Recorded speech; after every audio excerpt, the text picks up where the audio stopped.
It-tlieta filgħodu l-mexxej Laburista Joseph Muscat żar il-kumpanija De Bono Printing Press Limited fiż-żona industrijali tax-Xewkija Għawdex. Il-kumpanija De Bono Printing Press huwa negozju tal-familja. Kumpanija li tagħmel xogħol ta' stampar u lilha mwaqfa għal dawn l-aħħar 15-il sena. Negozju li intiret mit-tfal ta' tfal. Eric De Bono, wieħed mis-sidien, spjega lil One News li l-kumpanija għalkemm tagħmel xogħol għal Għawdex l-aktar li tipproduċi iżda huwa xogħol għal Malta.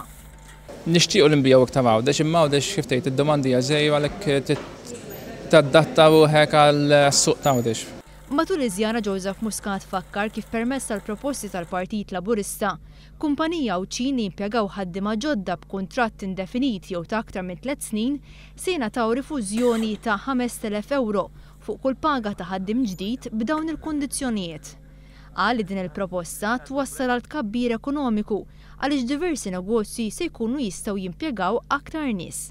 Il-mexxej Laburista fakkar ukoll li gvern ġdid jintroduċi Family Business Act li hija liġi importanti ħafna, speċjalment fejn jitlu trasferimenti ta' negozji minn ġenerazzjoni għall-oħra.